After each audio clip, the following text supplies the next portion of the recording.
ओम नमः शिवाय। दोस्तों, हिंदू धर्म में शिवलिंग की पूजा का विशेष महत्व है। शिवलिंग की विधि पूर्वक पूजा करने से व्यक्ति की हर मनोकामना पूरी होती है। कहा जाता है कि भोलेनाथ की आराधना करने से घर में सुख समृद्धि आती है। शिवलिंग पर जल अर्पित करने से भगवान बहुत जल्दी प्रसन्न हो जाते हैं। लेकिन कई लोगों में मन में यह संशय रहता है कि शिवलिंग पर चढ़ा हुआ जल पीना चाहिए या नहीं। दोस्तों, शिवलिंग पर चढ़ा हुआ जल पीने से कुछ ऐसा होता है जिसका अंदाजा आप भी नहीं लगा सकते।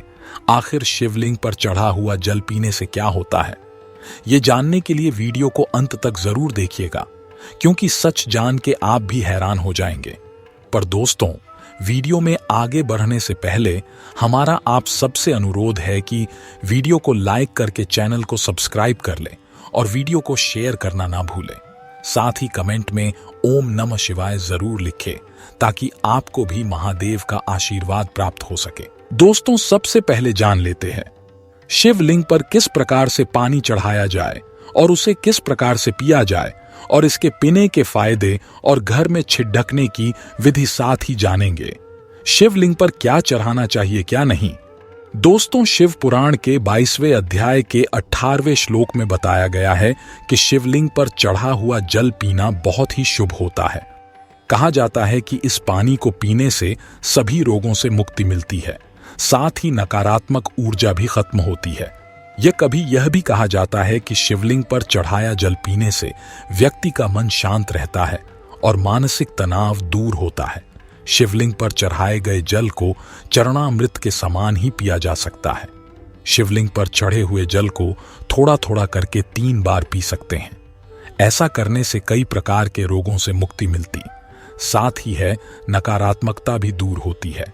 दोस्तों, शिवलिंग पर चढ़े हुए जल को पीने से आपको आरोग्य काया की प्राप्ति होती है। आरोग्य अर्थात आप बीमार नहीं पड़ते हैं। शिवलिंग पर जल चढ़ाने से आपकी कुंडली में जितने भी दोष मौजूद होते हैं, आपको उन सभी दोषों से मुक्ति मिल जाती है। और अगर आप नियमित रूप से शिवलिंग पर जल चढ़ाते हैं तो आपको धन संपत्ति की प्राप्ति होती है और आपकी समाज में इज्जत बढ़ती है। लोग आपको आदर पूर्वक देखने लगते हैं। वहीं अगर आप सोने के शिवलिंग पर जल चढ़ाते हैं तो इससे आपके सारे कष्ट दूर होते हैं और आपको शांति मिलती है। दोस्तों, शिवलिंग पर जल चढ़ाने से आपके घर में सुख संपत्ति और धन तो आता ही है, साथ ही साथ आपका शरीर पवित्र हो जाता है। दोस्तों, अक्सर आपने गुरुजी प्रदीप मिश्रा जी को कहते सुना होगा कि 1 लोटा जल हर समस्या का हल, यानी 1 लोटा जल और संपूर्ण समस्या का हल, यानी ऐसी कोई समस्या नहीं जो शिवलिंग पर चढ़ा जल दूर न कर सके। शिवलिंग पर चढ़ा जल स्वयं काल को भी रोक सकता है। शिवलिंग पर चढ़ा जल किसी का जीवन आश्चर्यजनक रूप से बदल सकता है और किसी के विनाश को भी रोक सकता है। दोस्तों, सबसे पहले इस बात का ख्याल रखना जरूरी है कि आप शिवलिंग पर चढ़ाया हुए जल को जब पिएं तो वह किसी के पैरों पर ना गिरे। इस बात का भी ध्यान रखना जरूरी है कि शिवलिंग पर चढ़ाया जल पीते समय शिवलिंग को स्पर्श ना करें, वरना शिवलिंग पर चढ़ाए गए जल को पीने का शुभ फल प्राप्त नहीं होता है। दोस्तों, अगर आप लोग रोजाना शिवलिंग पर जल नहीं चढ़ा पाते हैं तो कोई बात नहीं। आप शिवलिंग पर चढ़े हुए जल को इकट्ठा करके किसी बड़ी सी बोतल में एकत्रित करके रख लीजिए और थोड़ा थोड़ा करके पीजिए, तो पीने से भाग्य बलवान होता है। अर्थात अगर आपका दुर्भाग्य आपका पीछा नहीं छोड़ रहा है तो शिवलिंग पर चढ़ा हुआ पीजिए। आपका भाग्य बलवान होगा और आपका दुर्भाग्य आपसे कोसों दूर भागेगा। दोस्तों, शिवलिंग पर चढ़े हुए जल को घर में छिड़कते हैं तो घर से गरीब ही दर्द, दुख, दरिद्रता इन सब का नाश होता है। लंबे समय से गरीबी से परेशान है, घर में दरिद्रता पीछा छोड़ डीएच ही नहीं रही है, घर में दुहक है, शोक है, इन सब का नाश शिवलिंग पर चढ़े हुए जल को घर में छिड़कने से दूर हो जाता है। दोस्तों, अगर आप चाहते हैं कि आपके घर में स्थायी लक्ष्मी का वास हमेशा बना रहे तो नित्य पूजा करने के बाद घर में शिवलिंग पर चढ़े हुए जल का पानी जरूर छिड़के। दोस्तों, अब बात करते हैं शिवलिंग पर चढ़े हुए जल को घर में रखने से क्या क्या फायदा मिलता है। दोस्तों, इसे उत्तर और पूर्व दिशा में रखने से या घर के द्वार पर रखने से सदा आपके घर में सुख शांति का वास बना रहता है। दोस्तों, आइए अब जानते हैं शिवलिंग पर क्या क्या चढ़ाना चाहिए। दोस्तों, अगर आप सोमवार के दिन शिवलिंग पर जौ चढ़ाते हैं तो इससे आपके परिवार में सुख समृद्धि आती है और आपके परिवार के सदस्यों के बीच आपसी प्रेम बना रहता है। आपको शिवलिंग पर जौ चढ़ाने के बाद उसे पंडित या किसी जरूरतमंद को दान देना चाहिए।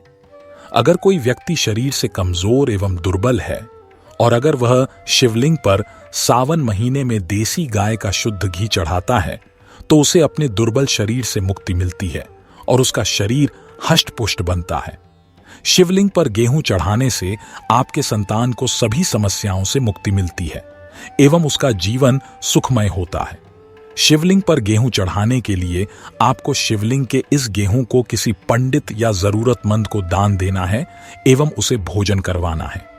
दोस्तों, कहा जाता है कि भगवान शिव को केसर बहुत ज्यादा पसंद है, तो अगर आप सोमवार को शिवलिंग पर केसर वाला दूध चढ़ाते हैं तो इससे आपकी सारी मनोकामनाएं पूर्ण होती है एवं आपकी विवाह से संबंधित जो भी समस्या है वह भी समाप्त हो जाती है।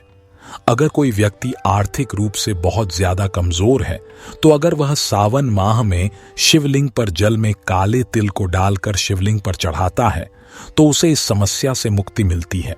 कहा जाता है कि अगर कोई व्यक्ति शिवलिंग में प्रतिदिन चावल के 5 दाने चढ़ाता है तो शिव जी बहुत ज्यादा प्रसन्न होते हैं और उस व्यक्ति की सारी मनोकामना पूरी होती है और उस व्यक्ति के घर में सुख समृद्धि एवं धन संपत्ति बनी रहती है। दोस्तों, अगर आपको धन की समस्या है तो आप शिवलिंग पर गुड़ चढ़ा सकते हैं, क्योंकि गुड़ मीठा होता है।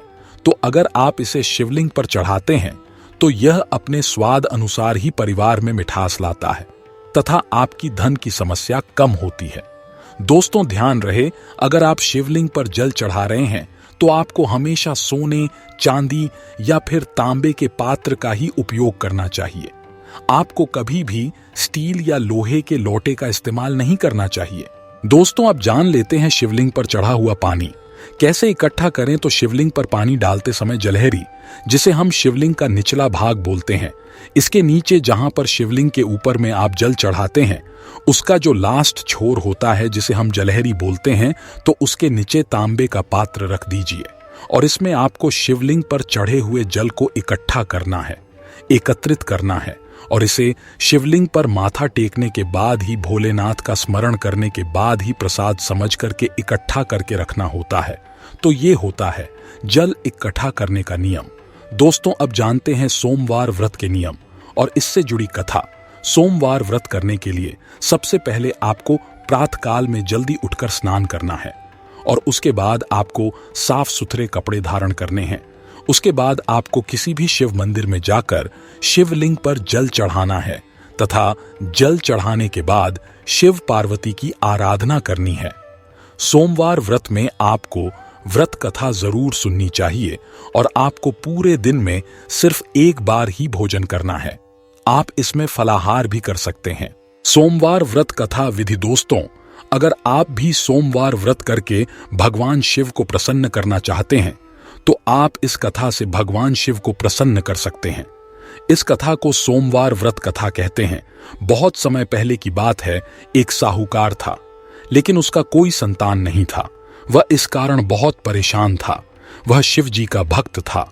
वह संतान प्राप्ति के लिए प्रत्येक सावन सोमवार को व्रत रखता और शिव पार्वती की पूजा करता, जिससे कि मां पार्वती साहूकार की भक्ति से प्रसन्न होकर भगवान शिव को उन्हें संतान वरदान देने के लिए आग्रह करती है। जिससे कि शिव जी कहते हैं कि जिस व्यक्ति के भाग्य में जो लिखा होता है उसे वही मिलता है। लेकिन फिर भी पार्वती जी के न मानने के कारण भगवान शिव ने साहूकार को संतान प्राप्ति का वरदान तो दिया, लेकिन उन्होंने कहा कि यह संतान सिर्फ 12 वर्ष तक जीवित रहेगा। भगवान शिव और पार्वती की यह सारी बात साहूकार सुन रहा था, इसलिए उसे इस बात की ना तो खुशी थी और ना ही दुख था। उसे कुछ दिनों बाद साहूकार के घर एक पुत्र का जन्म हुआ और जब वह 11 वर्ष का हुआ तब साहूकार ने उसके मामा को बुलाकर कहा कि तुम यह पैसे ले जाओ और इसे विद्या प्राप्ति के लिए काशी ले जाओ, लेकिन तुम रास्ते में यज्ञ करवाते एवं ब्राह्मणों को दान करते हुए जाना। तभी वह मामा और भांजा ऐसे ही यज्ञ कराते हुए काशी की ओर जाते हैं। तभी एक नगर होता है जहां एक राजकुमारी का विवाह होता है, लेकिन वह राजकुमार काना होता है। तभी राजकुमार का पिता अपने बेटे की यह बात को छुपाने के लिए एक चाल चलता है और सोचता है कि क्यों ना मैं राजकुमारी का विवाह साहूकार के बेटे से करवा दूं और शादी के बाद उसे धन देकर विदा कर दूंगा। उसके बाद उस लड़के को दूल्हे के वेश धारण करवाकर उस राजकुमारी से शादी करवा दिया गया। लेकिन साहूकार का बेटा ईमानदार था, तो उसे यह बात पसंद नहीं आई। साहूकार का बेटा राजकुमारी के चुन्नी में सारी सच्चाई लिख देता है, जिसके बाद राजकुमारी वह पढ़ती है तो राजकुमारी के पिता उसे विदा नहीं करते हैं। बारात वापस चली जाती है और ऐसे ही दोनों मामा और भांजा भी काशी पहुंच जाते हैं और यज्ञ करने लगते हैं। यज्ञ साहूकार के लड़के के 12 वर्ष में किया जा रहा था। तभी उसकी तबीयत खराब हो जाती है, तो उसके मामा उसे कहते हैं कि तुम अंदर जाओ और थोड़ा विश्राम कर लो। और जैसा कि भगवान शिव ने कहा था कि यह सिर्फ 12 वर्षों तक जीवित रहेगा, तो साहूकार के लड़के के प्राण निकल जाते हैं, जिसे देखकर उसके मामा बहुत ज्यादा दुखी होते हैं और रोने लगते हैं। तभी वहां से शिव और पार्वती जा रहे होते हैं। तभी पार्वती कहती है कि मुझे इनका रोना सहन नहीं हो रहा है, तो कृपया इनकी समस्या दूर करें। तब शिवजी कहते हैं, यह वही लड़का है जिसे मैंने 12 साल जीवित रहने का वरदान दिया था और इसका समय पूरा हो चुका है। लेकिन पार्वती जी नहीं मानती है और इन्हें वापस जीवित करने की आग्रह करती है। पार्वती जी के आग्रह पर शिवजी उस लड़के को वापस जीवित होने का वरदान देते हैं, जिसके बाद वह लड़का फिर से जीवित हो उठता है। उसके बाद वह लड़का अपनी शिक्षा पूरी करने के बाद अपने मामा के साथ वापस जाता है और वहीं नगर में पहुंच जाता है जहां उसका विवाह हुआ था, और वहां पे एक यज्ञ का आयोजन करते हैं। तभी उस राजकुमारी के पिता ने उस लड़के को पहचान लिया और अपने महल ले जाकर उसकी खूब खातिरदारी की और अपनी बेटी को विदा किया। यहां साहूकार और उसकी पत्नी प्रण लेकर बैठे थे कि अगर हमें हमारे बेटे की मृत्यु का समाचार मिला तो हम भी अपने प्राण त्याग देंगे। लेकिन जब उन्हें पता चलता है कि उनका बेटा सही सलामत है, तब वह बहुत ज्यादा प्रसन्न होते हैं। उसी रात शिवजी साहूकार के सपने में आते हैं और कहते हैं कि मैं तुम्हारे सोमवार के व्रत से बहुत ज्यादा प्रसन्न हूं, इसलिए मैं तुम्हारे बेटे को लंबी आयु का वरदान देता हूं। इसलिए जो भी सोमवार का व्रत करता है उसकी आयु लंबी होती है और उसकी सारी मनोकामनाएं पूरी होती है। तो दोस्तों, आशा करते हैं आपको हमारे द्वारा दी जानकारी अच्छी लगी होगी। दोस्तों, अगर आपको वीडियो अच्छा लगा हो तो लाइक, शेयर, सब्सक्राइब करना ना भूलिएगा। धन्यवाद।